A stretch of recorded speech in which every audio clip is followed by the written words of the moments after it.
Everybody, and welcome to the Cover 4 podcast for the week after OU Texas, as we recap that one and all the games last week and look at next week, this coming week.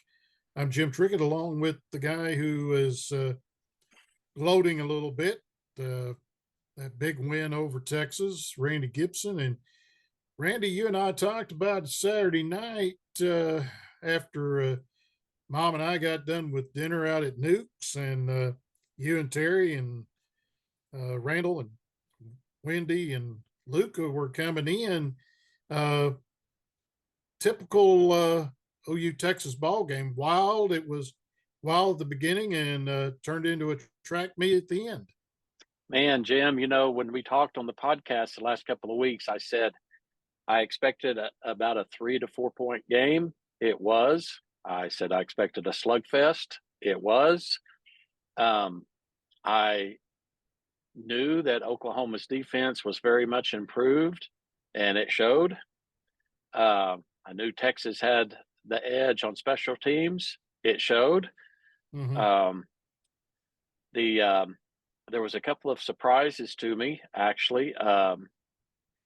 In the sports world, a lot of people didn't think Oklahoma, because the running game had been so slow, that they didn't think Oklahoma would get more than 120 yards against that Texas defensive line. Oklahoma snuck up on them and actually pulled in over 200.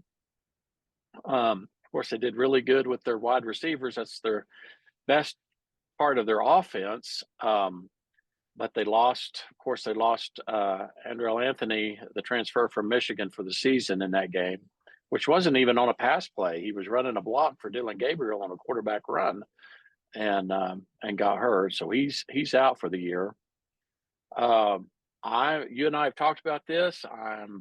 We've got a couple of games that have me a little concerned coming up. One is at Lawrence, Kansas.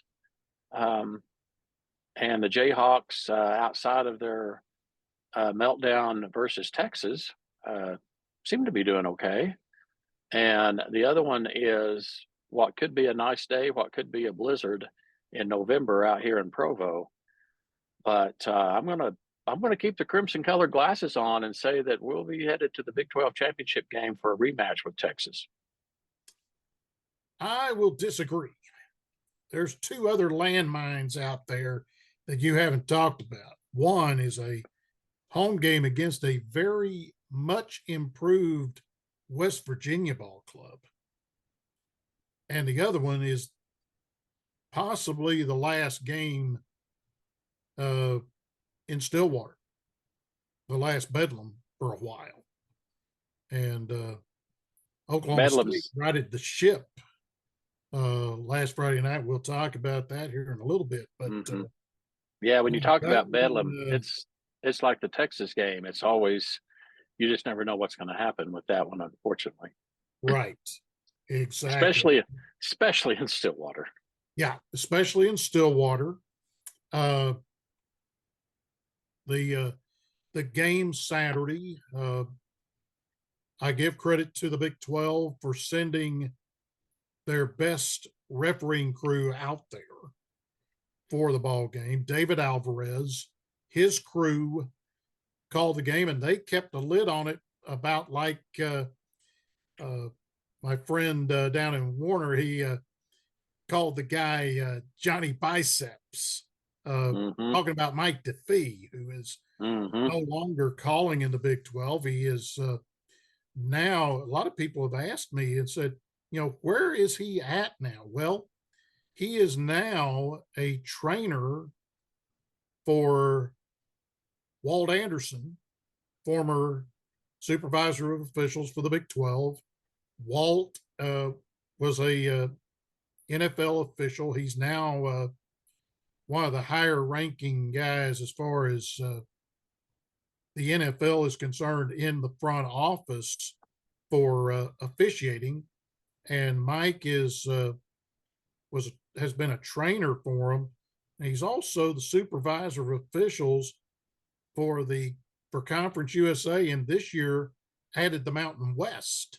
So he is supervising a bunch of officials. And like I say, Alvarez's crew is one of the best ones in the Big 12. And one of the guys I know, he's on the crew. He's the umpire behind the defensive line, Stuart Shockey. He is from Wichita. I met him when I was penalty recording here at Northeastern when Kenny Evans was the head coach. He used to work out at a YMCA in Andover where my uncle, Mike Wolf, he lived there. And so we got to know Stuart. And Stuart's goal is to become an NFL official. He is the umpire for David Alvarez's crew, and he's in like his, I want to say, 4th year in the Big 12, and he's been with Alvarez for the last 3.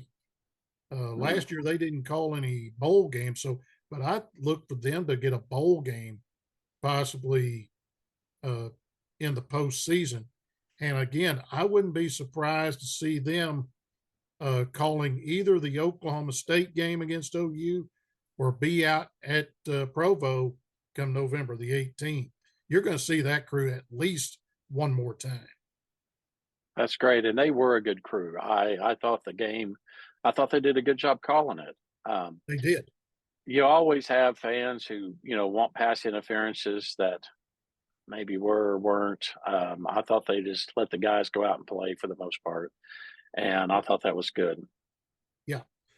Well, the Sooners and the Longhorns both have the week off this weekend. You and I talked about this off the air before we came on. This is probably good for both ball clubs because they beat on each other pretty well. Yeah, they did. I know Texas got some players hurt in this game, as did Oklahoma. I haven't heard a report from the Texas camp to see if any of their players, how long any of them may be out. Like I said, Oklahoma did lose Dillon Gabriel's go-to receiver, Anthony. That's a big loss for the Sooners, but luckily that's where they got the most depth. So I would hate to see any more go down in the last half of the season. Yeah, that would be very, very tough for OU if they have to be without not only him but another receiver. Then that depth gets very, very thin at the receiving corps, and then they're going to have to go with Drake. I mean, he's the next guy that is a good target for Gabriel, and that's Drake Stoops. Stoops, yeah, Stogner. It was nice to see Stogner in at tight end get some big plays in the game. He had some big blocks as well. That a lot of times those don't get a lot of credit. Stoops had some good blocks that doesn't really capture a lot of credit by the normal fans watching the game. Anderson he actually came in, the guy who caught the winning touchdown pass. He came in for Anthony when Anthony went out. So, Anthony usually plays in front of him. Jaden Gibson is a young guy. He had a couple of important passes to him that went through his hands. So there was a lot of drops in that game on both sides. Yeah, there really were. And I don't know if it was the defenders making those punishing hits on both sides and the receivers were kind of thinking about it or what, but there was more drops than usual on both sides, I thought. The other thing is, how big the ball game was, and everybody was jacked up. That could be some of it as well. Yeah, when I went back and watched it again, of course, I listened to it. I always listen to the OU broadcast, even if I watch the game. But I went back and watched the game.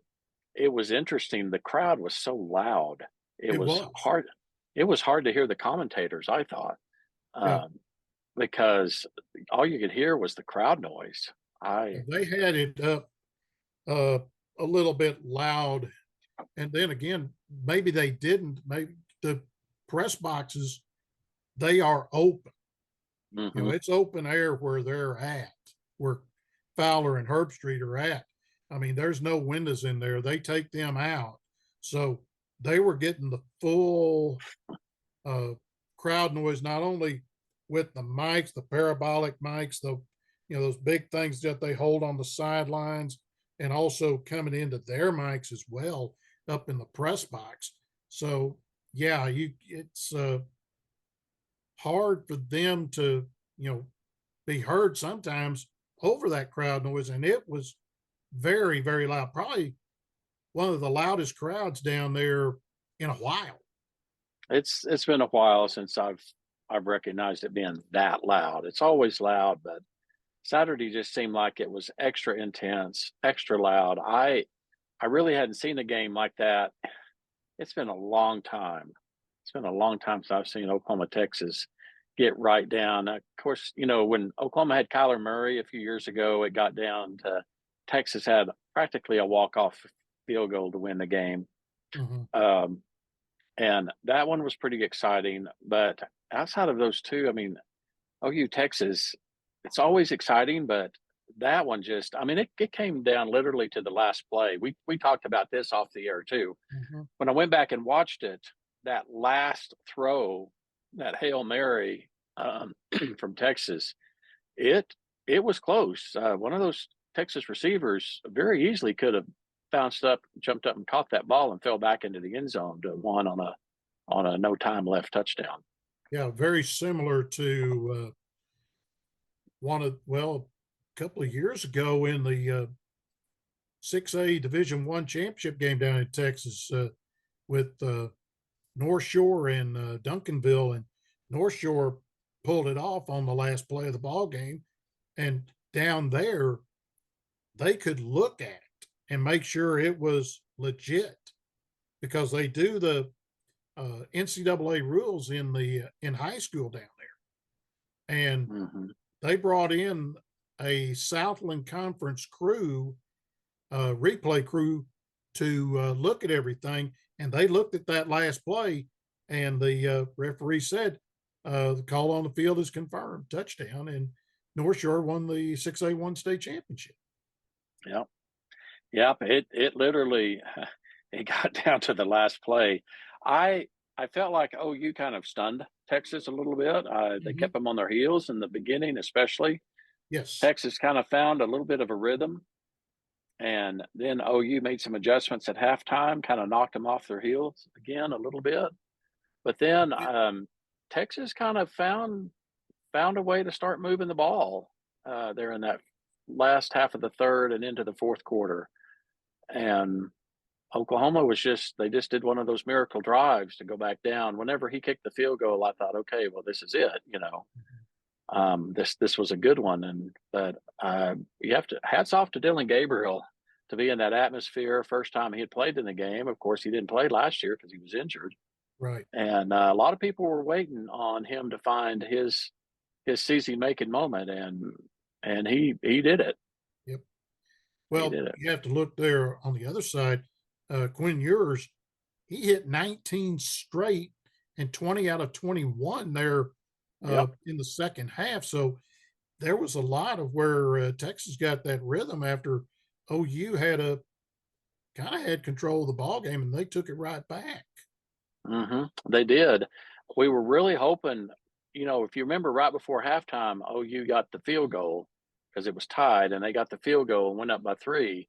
If we had gotten the touchdown and then come out the second half and went and scored, they could have maybe started kind of putting things away at that point, but it didn't happen. The Texas defense held, and they did a good job. Well, now, like I say, get the week off, then you come back to Oklahoma. It's homecoming at Owen Field against Central Florida. And their head coach used to be the offensive coordinator at the University of Tulsa. He was a high school coach in Springdale at Shiloh Christian, but a lot of people remember him as the head coach of the Auburn Tigers. Gus Malzahn is the coach down at Central Florida. So kind of watch out. He is a disciple of the Mike Leach air raid. So kind of beware. He'll come out with that next Saturday. And they're going to have a lot of emotion. I mean, that was Dillon Gabriel's team, you know, and he did well there. And before he came to Oklahoma, you know, he went from there to UCLA and then flipped and went to Oklahoma. But, you know, there's going to be a lot of emotion from both Gabriel and UCF. And it's going to be an interesting game. I hope it's a pushover game. I don't know. At this point in the season, you just really never know, and you can't count on anything at this point. No, you can't. And let me pull up the Sooner schedule, see if they have even put a game time on that thing. I haven't. They have. It's 11 o'clock kickoff for homecoming. It's one of those horrendous homecoming 11 a.m. kickoffs. That's just okay. Yeah, I see it, but I don't. Speaking for the alumni band, we absolutely abhor it because we're a bunch of old folks now, and we don't like those 6 a.m. rehearsal calls. Yeah, and that's going to be on Channel 8. That's a ABC game next Saturday. I was hoping they did not do the as Craig Way and I call it, the dreaded 6-day advance, and wouldn't have known until Sunday of this week. But they have announced it 11 o'clock, and then they'll decide, hopefully, keep fingers crossed, they'll decide what time you're going to have that game up at KU, hopefully on Monday of this week, next week. So we'll lead off with that. And then, like we said, Oklahoma State, they got some revenge against the Wildcats of Kansas State, 29-21 in one of those rare college Friday night games for the Big 12 there at Boone Pickens Stadium. And you got to say the Cowboys really wanted to get revenge, and they did just that. Yeah, they did. From the Little Apple. And I hope they finally found him a quarterback. I think they did. I really think they did because he looked good in that ball game. Yeah, he did. He did. He looked good in the game. I hope they can kind of settle down. They had a couple of losses that they shouldn't have had, one for sure. And yeah, maybe they can come back and make a season of it. Some of the other sports talk I was listening to yesterday and today, they were kind of saying the same thing you did, that Oklahoma needs to circle that game and not overlook OSU, because that would make up for a whole lot of losses if they could win that last Bedlam. And here's another thing that you and I have heard, and it came out of Mike Gundy's mouth last week, and he talked about it during their off week. He mentioned Bob Stoops retiring at 56. He is 56. Could he have been hinting that this might be it? This season could be Mike Gundy's last season as the head coach of the Cowboys. That would be very interesting. How long is his contract? I'm not sure. I'd have to go look it up to see how long his contract is up when it's up again. I'm not sure, but if he decides to hang it up as head coach, you know that Chad Weiberg, who is the athletic director at Oklahoma State, I have known him since he was a kid because his dad Mick Weiberg used to be a head coach at Connors, where I went to high school there at Warner, and I've known him for quite some time. Also, his brother Jared, unfortunately, was one of the Oklahoma State 10 who died in that plane crash coming back from the game at Colorado that killed some players, the two pilots, Jared, and the voice of the Cowboys, Bill Tegans. Bill Tegans. So that's a decision that they may be already talking about right now. When he talked about it last week, could he be saying that the last OU OSU game for a while will be his last one, his last season coaching the Cowboys? That's maybe 6-7 weeks away from finding out. And interesting thought. And like you and I were talking about today, who would Chad Weiberg pick as the new head coach of the Cowboys? And you said Cale Gundy. And that's a possibility. He's out of coaching right now. I don't know what Cale's doing right now, to be honest with you. I'm not really sure. I know he does a Monday radio show, Gundy on Monday, on I think it's the Ref. I'm not sure. I'm not Probably sure if it's the Ref or Sports Animal, but I think it's the Ref. Yeah, it's the station there in Oklahoma City that competes with Sports Animal, similar to the Blitz in Tulsa against the Sports Animal in Tulsa, which, let's face it, Sports Animal's really based out of Oklahoma City. Right. So. Right. I think the Pat Jones show is about the only one in Tulsa that's separate from what you hear in Oklahoma City most of the time anyway. I believe you're right. And you know where they broadcast that thing from? The top old City of Faith Hospital. Oh, that's really? Where their studio is at. Huh. It's way over up on ORU campus. Of the old City of Faith. They're by ORU. Interesting. Yeah. I didn't realize that. Yeah. Cowboys take on that other Kansas team this week as they take on the Jayhawks. 2:30 at Boone Pickens. That's going to be on FS1. It's going to be an interesting game too. If OSU's kind of found some new life, and Kansas still trying to push forward with their season.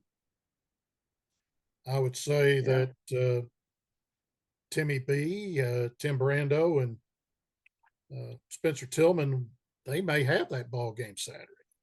Hadn't seen the broadcast list yet, but I wouldn't be a bit surprised. You see the guy from Shreveport, Louisiana. That's where Timmy B is from.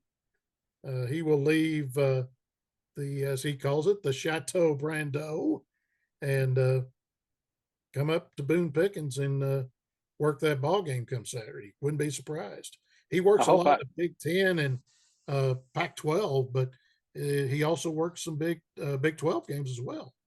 I hope I can get it out here in Utah because I'd really like to see both Kansas and OSU and kind of see how they play, since we've got them both coming up pretty quick. Well, with it being on FS1, you should be able to. So, and that's what time is kickoff for that? Do you know? 2:30. That's 2:30. So 1:30 out there. Okay. So very good. Going to Tulsa, the Golden Hurricane fell to Florida Atlantic 20-17 in a ball game that the second half was played in a downpour in Orlando. And so Golden Hurricane now 3-3, and they get to play their third and final team called the Owls, and it's a Thursday night game at Skelly Stadium as they take on the Rice Owls. That's on ESPN2 on Thursday night. That's a 6 o'clock kickoff, 5 o'clock your time. 5 o'clock. So, be about the time I get home. Yeah. Be a good one to watch. Yes, it will. Yes, it will. And TU with former OU assistant Kevin Wilson as the head coach, he's done a pretty good job. I mean, considering he come in late after leaving, he had his commitment at Ohio State that he had to hold on to, and then trek on down and get a staff together. And you got to give him credit for the guy who's his offensive coordinator there at TU, the old ball coach's son, Steve Spurrier Jr. Oh yeah. So yeah, I think you just need to give him a little bit of time, and I think they'll build a pretty good team there. I think they will too. You know, they got Rick Dixon, who is the AD. This is his second time around as the athletic director there at TU. Biggest question is going to be, you know, how long will Rick stay as the AD? I think they're kind of playing it kind of year by year right now. Just how long would he want to stay as the AD? Because Rick's no spring chicken. He's about my age. I'm 63. He might be a little bit older than me, but he's been the AD once, then came back after Derek Craig left. And so there's a guy who he knows what needs to be done at TU as far as getting booster money and fixing up the facilities, etc. But Tulsa, like I say, currently 3-3. They could be 4-3 and be 2 wins away from possibly getting bowl eligible again. They played in a bowl game last year, even though they did let Philip Montgomery go at the end of the year. A 6-6 or a 7-5 season at TU, that'd be pretty good. Yeah, it would, especially them coming in. I think it'd be a fantastic season for them. Yep.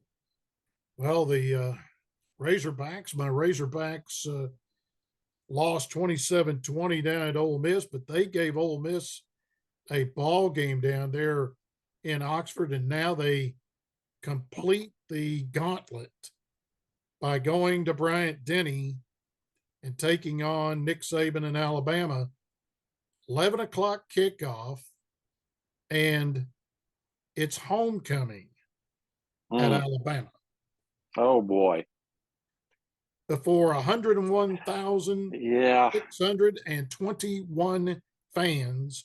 And Arkansas did not sell all their allocation. They sent some tickets back to Alabama. You know, Alabama fans will be ready to snatch those up.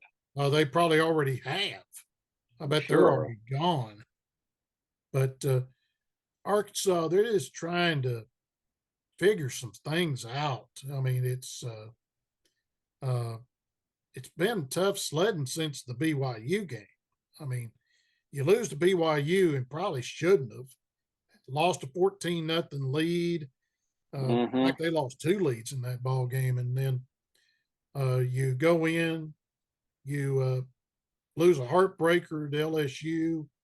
You get beat by A&M in Arlington, and then, like I say, played Ole Miss tough, and now you got Alabama, and then next week you come back home, and you got an 11 o'clock kickoff against Mississippi State, but the schedule gets easier from this point on because you get Mississippi State at home, you get a week off finally, but then you got to go to the Swamp and play Florida, which Florida is not Florida of the past.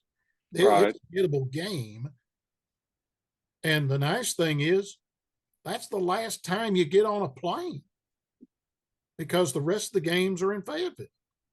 You get Auburn Veterans Day. You play Florida International the 18th.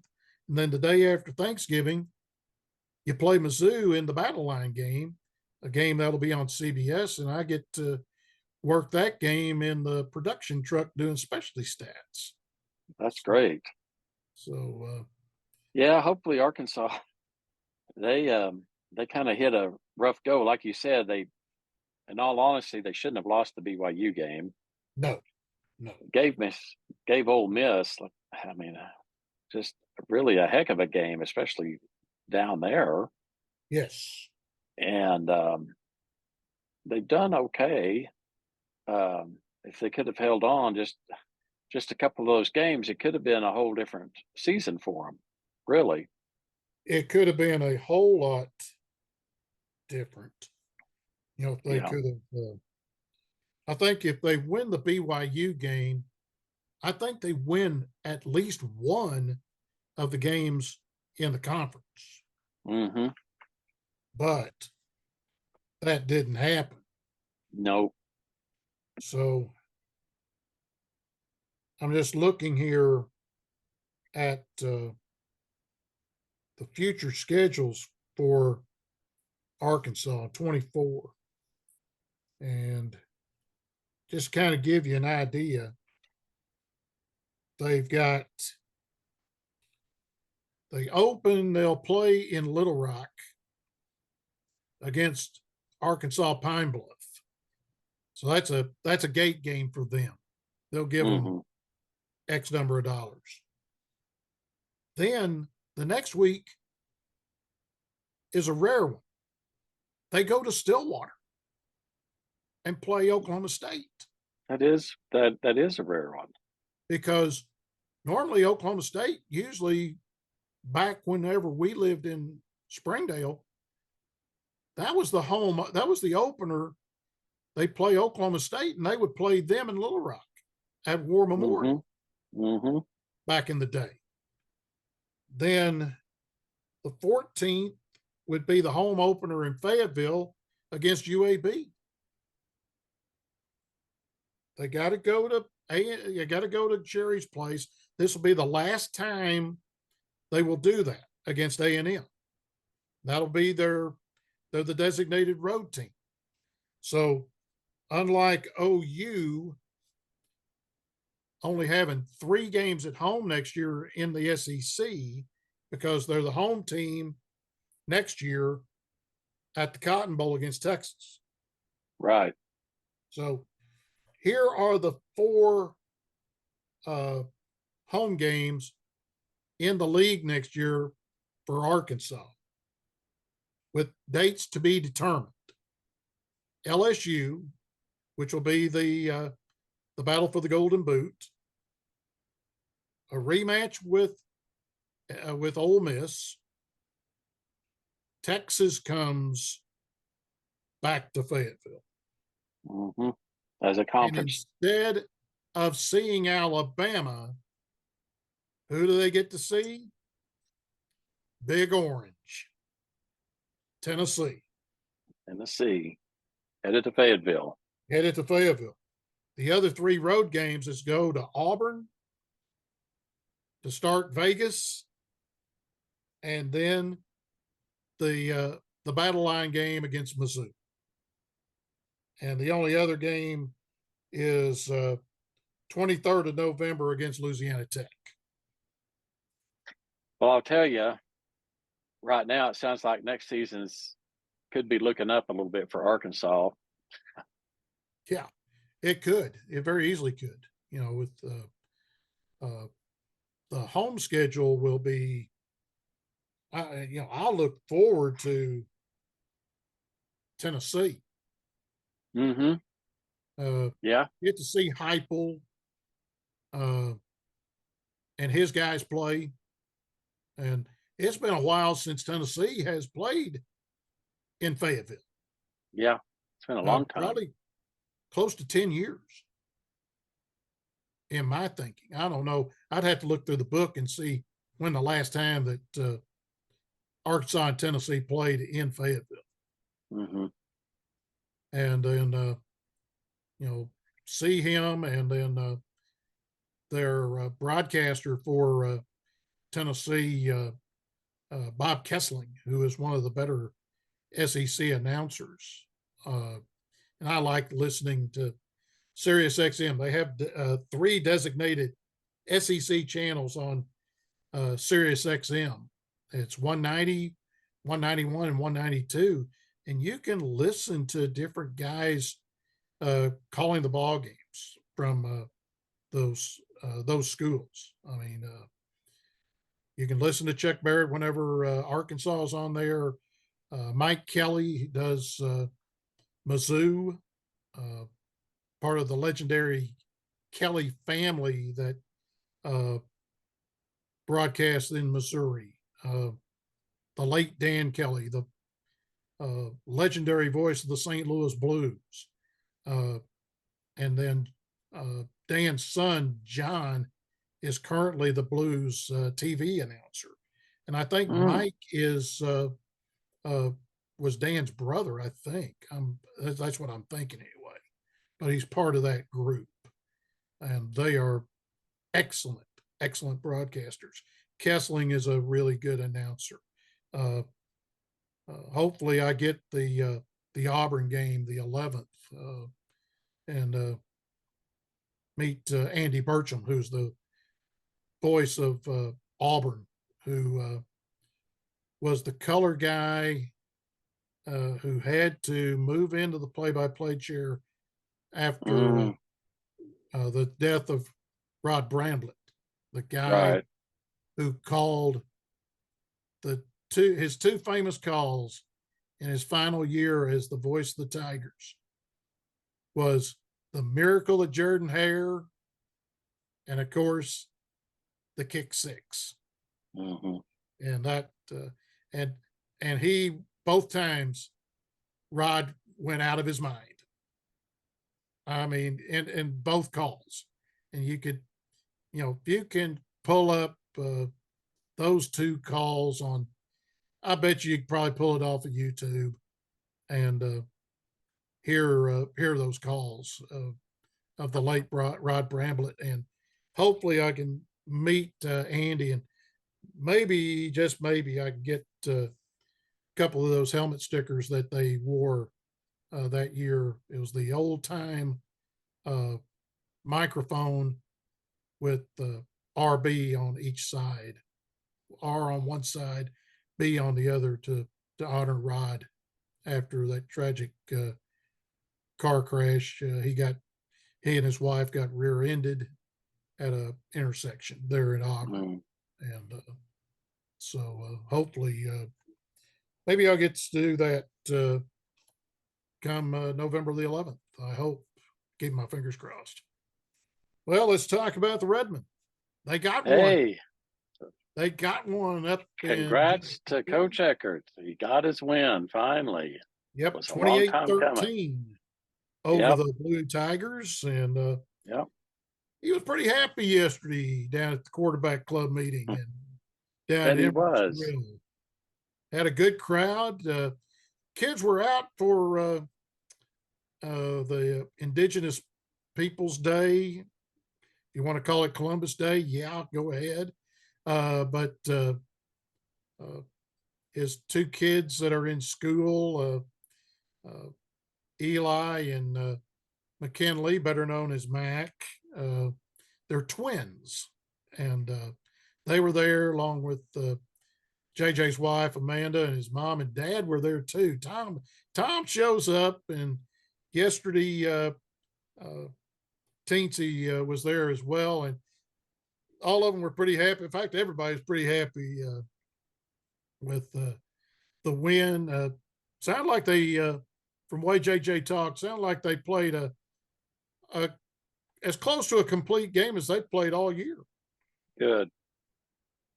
I hope they've kind of got some rhythm. They got a big one coming up Saturday. Yeah, they do. They've got Central Missouri Mules coming to town. They're ranked 17th according to D2football.com. And they like to run the air raid, and they run with a lot of tempo according to JJ. So this will be a firm test for them up at Doc Wadley Gable Field. Game time at 2:00, and then next week, final night game of the season, 6:00 game. It's President's Cup Day against UCO next week. Yep.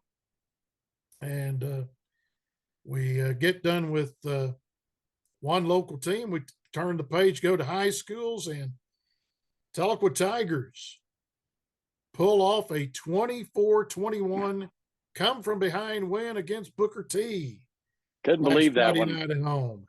Couldn't believe that one when I saw the score. I didn't get to go to the game, even though I was in Oklahoma. I would have liked to have went to that game, but I didn't get to get over there. But when I saw the score, I was kind of surprised that they were able to pull that one off against Booker T. I got up there and it was 10-0. And before I know it, it was 14-10 Booker T. And then I left, came back home, and just kind of watched it, watched the scores on a website called Skordle, Skordle. And you can find every high school score from 6A1 all the way to Class C. And you got people there at the game, they'll text them and give them the scores. And it came up 24-21. I don't know how much time was left in the ball game, but the Tigers held on and got a huge win over Booker T. And here's something that is kind of rare up there, on the north side. The Hornets are 1-5. Wow. Their only win is against their north side rival, McLean. Wow. That's their only win. They'll get win number 2 this week as they take on U.S. Grant. And that'll be played at S.E. Williams. I'll tell you, Jim, growing up and being in high school in the early 80s, I never in my wildest dreams ever thought I'd see Booker T be 1-5. The last time they had a losing season, and got a hold of my bud up at the Tulsa World, Barry Lewis, who's now the sports editor. And Barry has covered high school sports for a long time, not only with the World, but back in the day, the Tulsa Tribune, the old afternoon paper up there in Tulsa. He was their high school beat writer, and he still is the high school beat writer, but he's having to do it alone now since longtime sports writer Mike Brown retired a year ago. So I asked him, I said, when's the last time that Booker T had a losing record? 2011 was the last time the Hornets were below 5-5. Wow.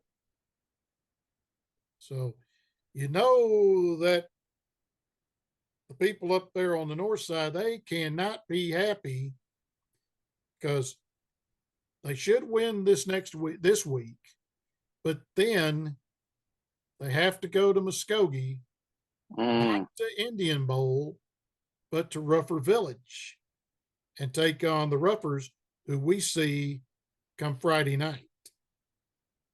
And that will not be easy. No, that won't be easy at all.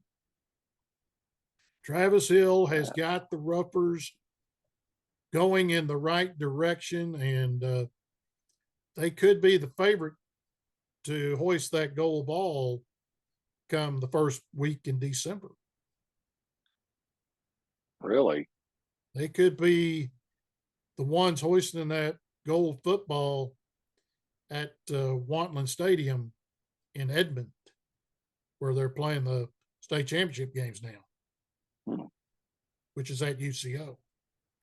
And I'll tell you a story about Booker T and Muskogee. And this is a true story. This is back in the early 70s. My dad and I went to Indian Bowl on Saturday after a playoff game between Muskogee and Booker T. It was a very, very cold night. I had no business going to that ball game, number one, because it was cold, and Muskogee had some problems early that season, and they put a fence up and kept people from going from the west side to the east side. So you had to stay. If you were a Rougher fan, you stayed on the west side. You couldn't go over to the other side of the field. Well, Booker T was coached by the legendary Ed Lacy back then. And Frank Tillery was the coach of the Roughers. And Booker T beat him. It was a close ball game. I don't know what the final score was. But Dad and I went over. This is back when Pepsi had the concessions. And we went and picked up the empty silver 5 and 10 gallon transfer tanks out of the concession stand on the west side. And I was putting a couple of them in the pickup. Well, out walks Dave Esco. Dave was the groundskeeper at Indian Bowl, took care of the field. And Dave Esco knew what he was doing back in the early 70s. That field was like a carpet. I mean, seriously, it was one of the best grass fields around when Dave was the groundskeeper. And Dave sees me. He says, "Hey, Jim, where's your dad at?" I said, "Well, I think he's in one of these other concession stands getting empties." He said, "Well, when you see him, tell him I need to see him." I said, "Okay." So Dad comes out. I said, "Hey, Esco needs to see you." He said, "Where'd he go?" I said, "I think he went over here to the northwest corner of the field." He said, "Okay." So we walk over, and Dad sees him. He says, "Hey, what's up, Esco?" And he said, "I want you guys to look at this." And he had 3 55-gallon drums full of nothing but wine and whiskey bottles. Oh, geez. Dead serious. Dead serious. And I can remember seeing at the top of it several bottles, Dead Soldiers of Night Train Express. But like I said, it was cold. It was about 15, 20 degrees that night when they played. And like I say, Dad and I were over there picking up empties and then reloading because the next day on Sunday was the Paul Young Football League Toy Bowl. So the Little League there in Muskogee. So we were reloading and getting a few of the transfer tanks ready for the next day for the Toy Bowl. But that's a true story. And I thought to myself here the other day, I said, if Claude White, who was then the executive director of the OSSAA, knew that had occurred, he probably would have disqualified both teams from the playoffs. Probably so. Yep, probably so. The Tigers, after this game against the Roughers, they got to go on the road. They got to go to U.S. Grant. That's Oklahoma City. And then they got to go to Stillwater, take on the Pioneers before coming back home. And the last game of the year, they take on the Bartlesville Bruins. But hey, if they could get 2 wins out of 3 out of those last 3, they would host a playoff game here at home. because third and fourth get a home game in the first round. The first two teams get a bye first round. It'd be nice to see that. I don't see them beating the Roughers. Oh, I don't either. I don't either. I Grant? think that's one of those games could easily become continuous clock in the second half. Because, like I said, with Booker T, it fits for Muskogee. Speed kills. That's right. Sequoia, well, they've got a chance to get into the driver's seat of their district, but they've got to face the Prague Red Devils at home Friday night after winning 30-15 over Keys out at Keys Friday night. Yeah, I saw the score of that game. They took home the Cherokee County Cup, didn't they? They get if there is a trophy, they got it for a year. And so they're the only team with a winning record right now, 4-3 right now. So they've won, like I say, they've won 4 in a row. And Prague comes in as a top 10 team because they run over Keys. Let me see here. They played them last week because they played Sequoia this week. So be interesting. They could host a first round ball game if they can finish first or second. That'd be good. Yeah, it would. That'd be Especially great for Sequoia. On the new turf. I was gonna say that new turf would be really good playing surface for that first round game. You wouldn't have to worry about a monsoon. Nope, I remember that game against Nowata. Yeah, they tried to move that thing to Northeastern, and Nowata wouldn't let them do it because we hadn't played a ball game at Northeastern, and that field was unplayable that night. Yeah, I remember that. Speaking about the Cougars, well, they get to see my old alma mater, the Warner Eagles. Warner. So they see them on a Thursday night. Some of the teams are playing on Thursday this week. Some of them playing Thursday next week. So, why is that? Is that just something going on in Oklahoma right now, or? Well, as I call it, teachers meeting week or fall break is next week. Okay. But some of it is due to lack of officials, which is a plague not only here in Oklahoma, but across the country.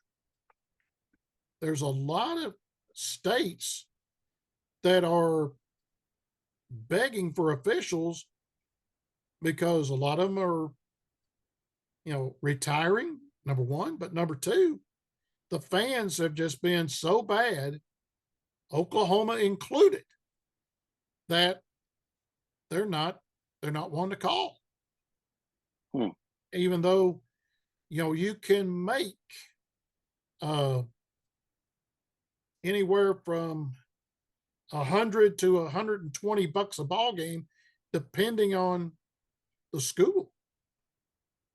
And true, it costs money to get outfitted, and you've got to get your shirt from Referees Call in Oklahoma City because they've got the market cornered, but you can get the rest of your stuff with different companies.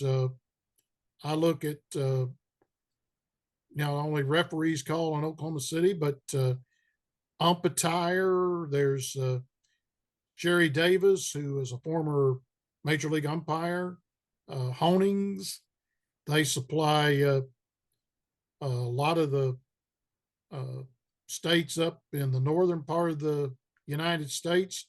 And also they are in Canada, and they supply the Canadian Football League with their uniforms.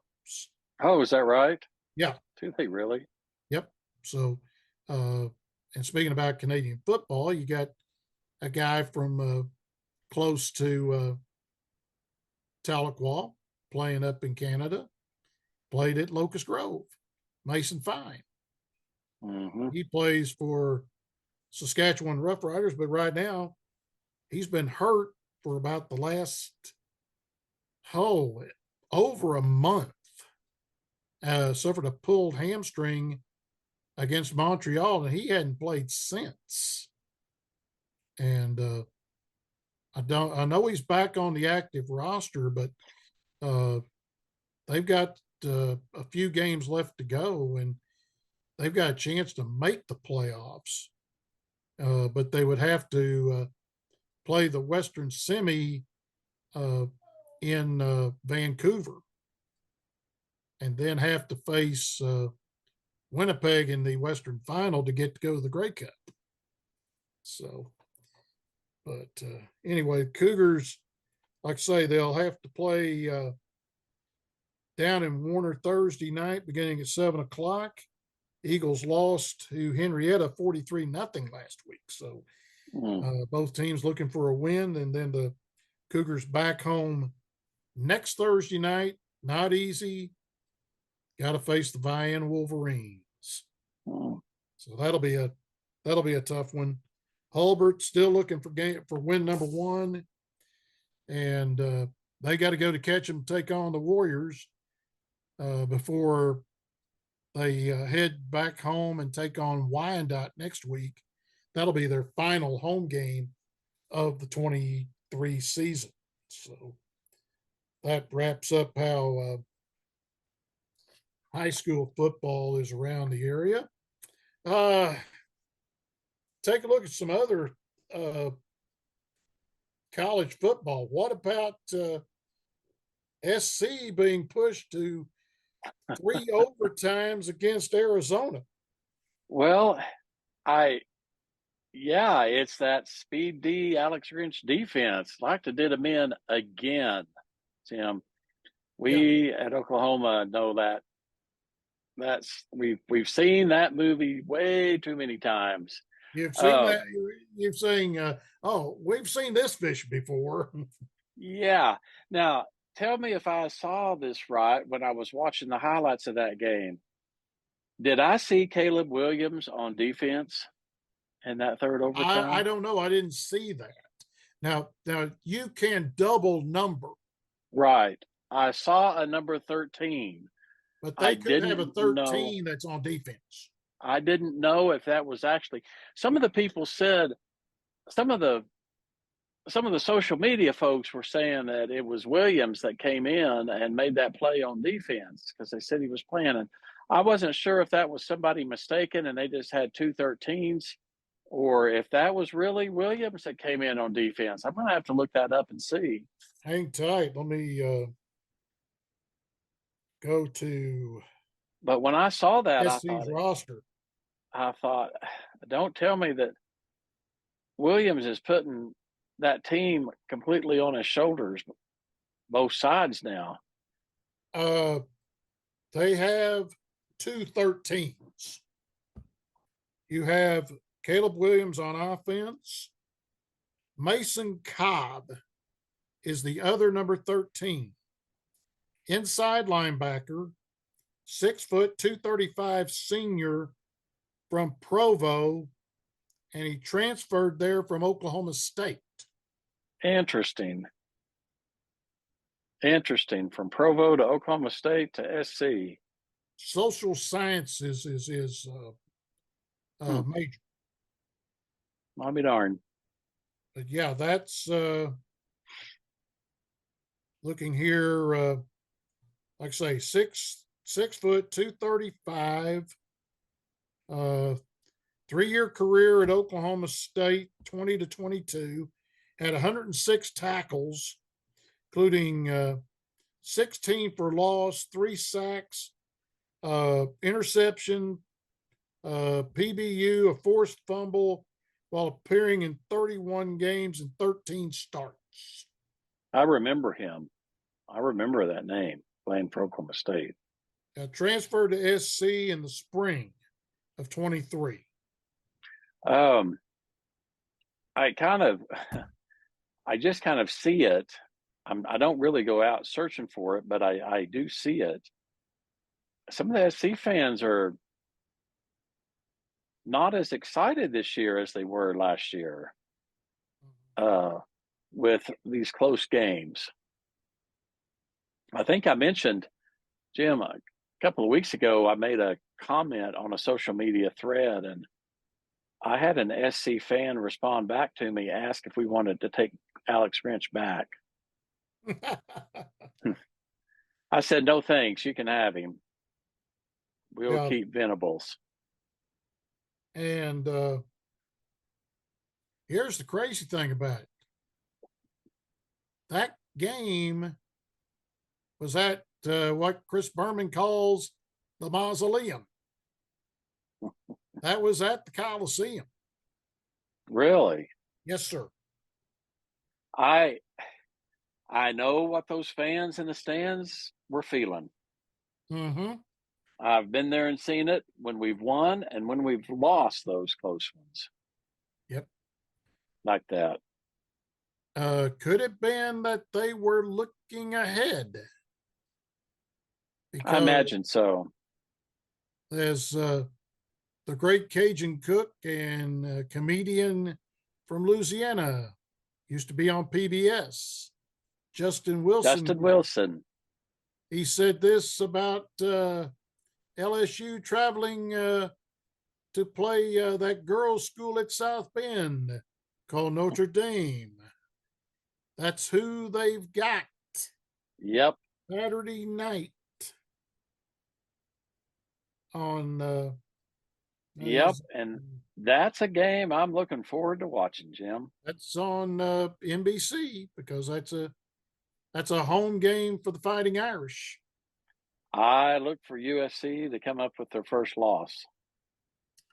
Very possibly, yes. That's my prediction. Mm-hmm.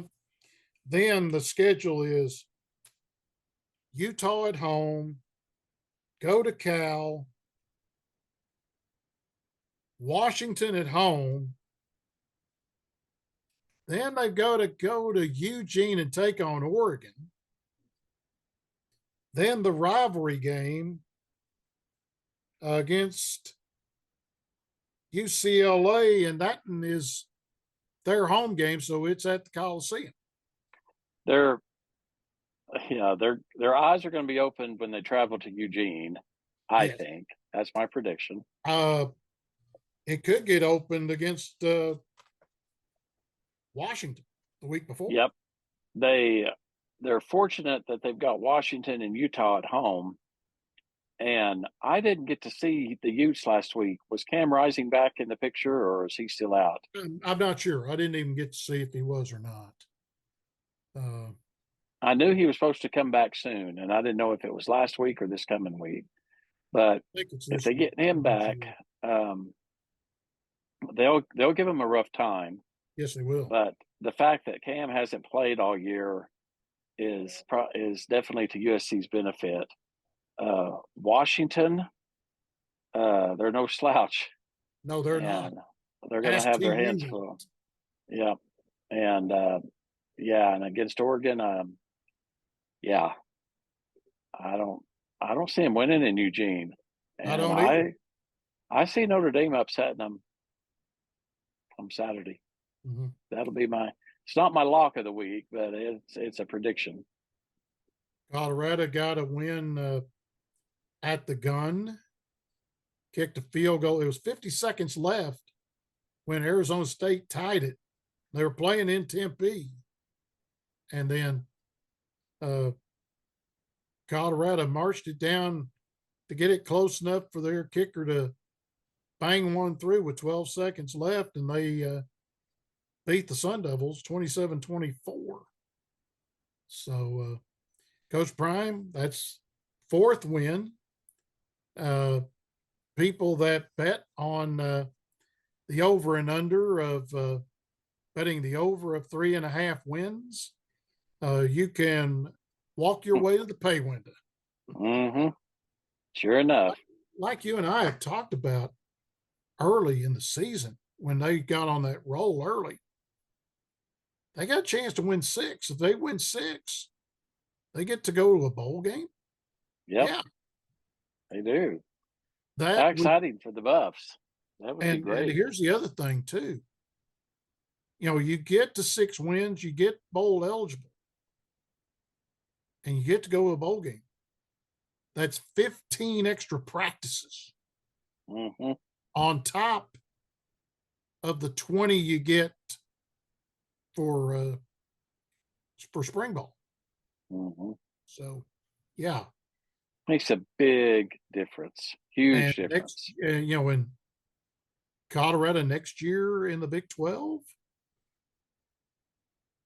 I think how they'll would you fare like to okay. be in Arlington at Jerry's place when they have the media day? I'd How love big it. the crowd is Coach Prime going to have when Colorado comes for their Yep. day in the sun? You know, media day, it's going to be interesting down there in the Big 12.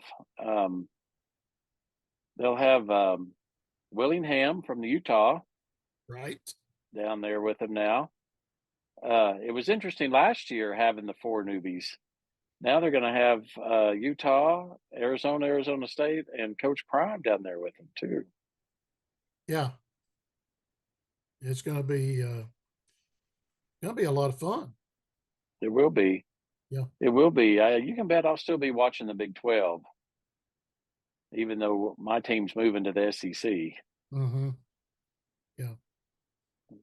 That'll be interesting. I'll be watching it from here in the, it'll be interesting to see, you know, we talked last week about Sankey being at the Cotton Bowl. I was going to circle back around to that. Yeah, you think Yeah. he got his money's worth out of that trip? Uh, yeah, and he did because Cotton Bowl announced a $140 million Renovation, expansion and upgrade. Yep. revitalization to the Cotton Bowl. Yep. I think they wanted to ensure OU Texas was going to stay at the State Fair of Texas. Yep. Let me put this to you. The part of the revitalization and remodeling of the stadium, could there be a new locker room on the other end to get away from the problem of the tunnel?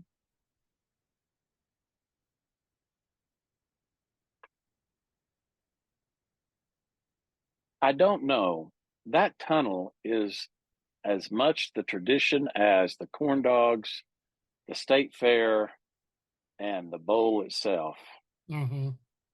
That tunnel is the thing that every player, every band member, every roughneck, every Pom Squad girl, and every cheerleader looks forward to coming down every year. Mm-hmm. I don't know if they would do that or not, honestly. There hasn't been that much trouble as of late because, used to they would go up together. I don't Yep. you remember those days in the Yep. 70s. I can remember they'd go up the tunnel together. That's where there's a lot of problems. But the last several years, they don't go up at the same time. I think DeFee took care of that problem that year Mm-hmm. that he called the game. Mm-hmm. You know, there was going to be a brouhaha that was boiling when they got ready to head back to the locker room prior to the ball game. Mm-hmm. And he nipped that sucker in the bud and he gave everybody an unsportsmanlike conduct. He did. And if you had had an unsportsmanlike in the game, you were gone. You were out. You were Yeah. out of the game. And you sat the first half of the next game. Right. So Yeah. That that kind of might have took care of that problem, but it also, with Sankey being at the ball game, he knows he's got to get one of his A crews calling that ball game. oh yeah. I mean, it's going to have to be somebody like Ken Williamson, his crew calling it, or maybe somebody else. I'd have to look through my notes of who the crews are that works the SEC, since I go over to Arkansas and do the games over there. I mean, the SEC's lost some good, and I mean good, white hats. Matt Austin being one of them, who's now works with ABC. Whenever they have a questionable call or a targeting call. Steve Shaw, now the secretary editor of the NCAA rulebook. He was one of the best, if not the best, referee, not only in the SEC but in the country. There was a couple of other guys as well, but yeah, he's got to have that A crew calling OU Texas, and Yeah, and he knows it. he got a taste of it this week. Yeah, he did. It's one of those games, and we talked about this a little bit last week. You hear about it, but until you experience it, you don't quite understand it. Right. With the fair, the 50-yard line to 50-yard line, the one tunnel, it's just unlike anything else you've ever seen. And, he's got Auburn, Alabama. You've got big games like that already in the SEC. And you got the one coming up next week, known as the third Saturday in October. Alabama, Tennessee, and it's in Tuscaloosa this year. Yeah.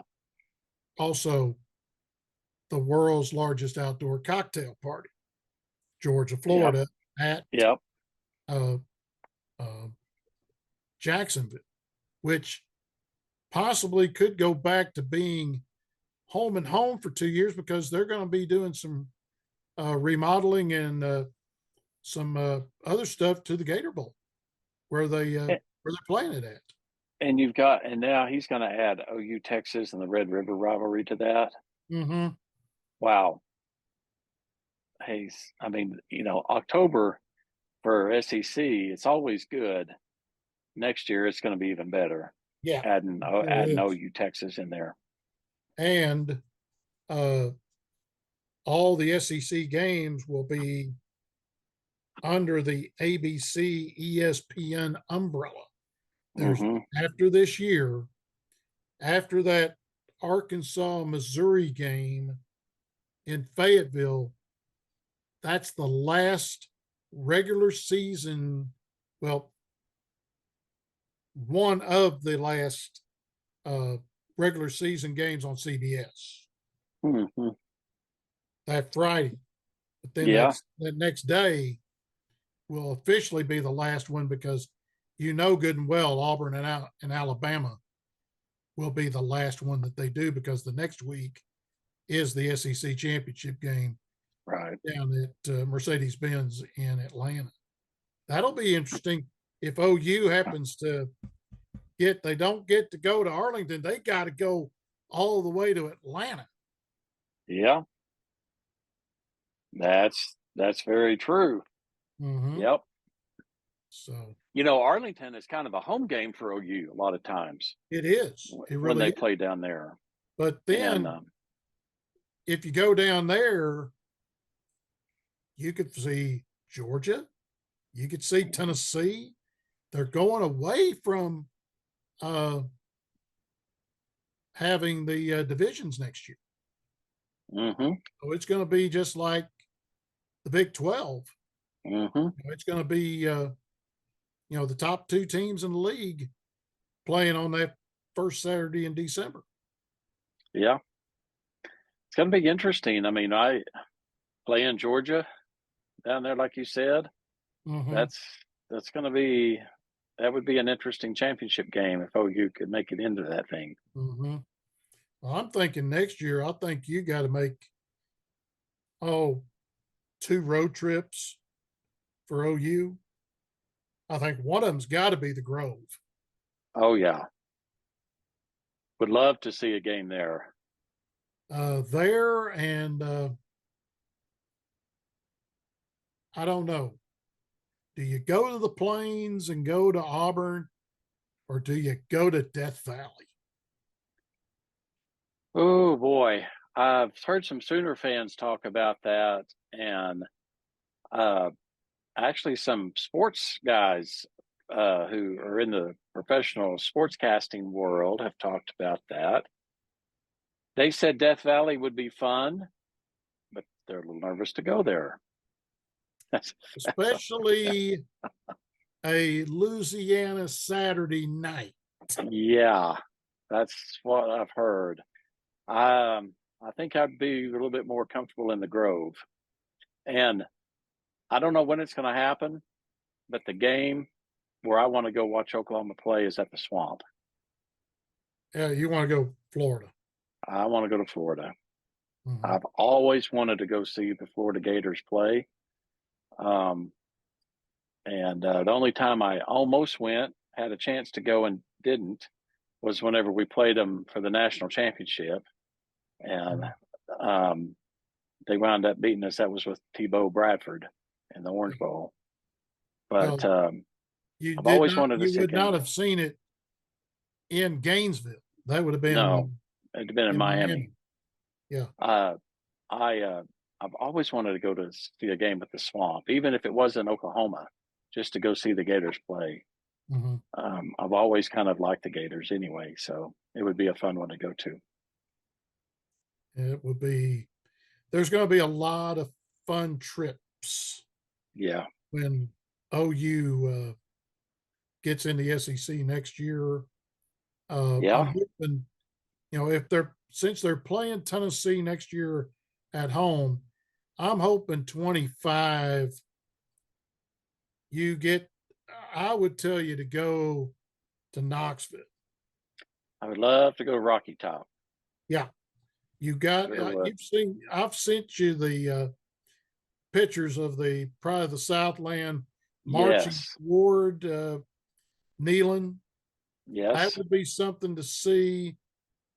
Go into Neyland Stadium with over 100,000 wearing orange. Mm-hmm. And the other thing, beautiful stadium overlooking the river and everything. It's beautiful, beautiful. I remember when Oklahoma went there to play Tennessee a few years ago. I didn't get to go, but a lot of my friends did, and they talked about how beautiful that stadium was. How beautiful the stadium is, but also to see the checkerboards. See the checkerboards, yep. And they paint those things every ball game. Yep. And the orange and white checkerboards there in the end zone there at Tennessee. It would be that would be a sight to see. Mm-hmm. I've been to Knoxville once for believe it or not, the bowling tournament. And we've talked about this one before too, talking about stadiums. With Oklahoma going to the SEC, don't be surprised to see the Palace on the Prairie get some more upgrades.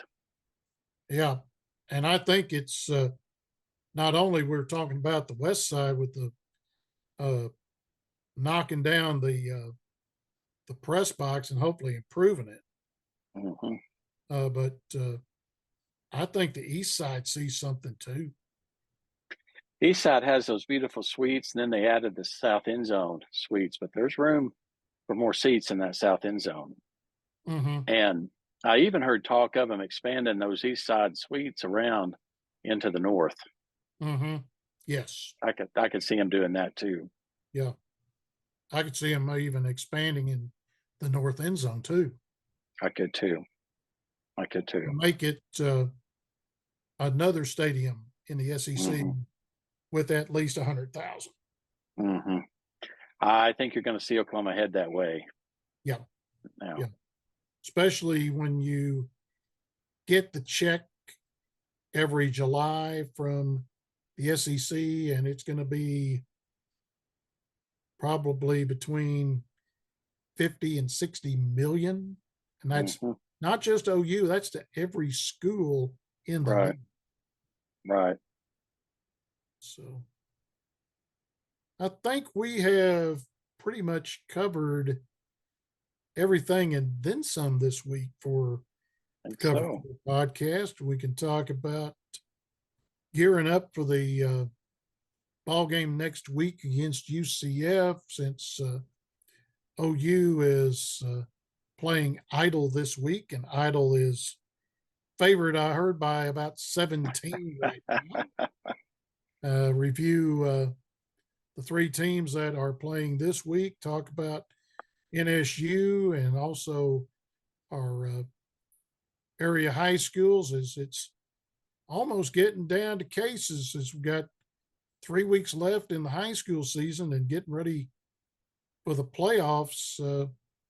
Veterans Day weekend, that'll be the first week of the 23 Oklahoma high school playoffs. High school's quickly winding down and college is getting into the second half. So yeah, talk about that and talk a little bit more about some of the fall sports that are closing down. Cross country is nearing the end of their season. The Tigers, Laker Tigers, were I think they're running the Metro Lakes coming up this week as well, and they're running it here. So see how they did, and get ready for the regional and the state meet that will be held in Edmond come about the end of the month. So, Randy, I think that'll do it for this week, and we'll talk next week about how everybody did. All right. Always fun. Yes, it is. For Randy Gibson, I'm Jim Trickett. Thanks for listening to this week's edition of the Cover Four podcast, and we'll see you next week. So long, everybody.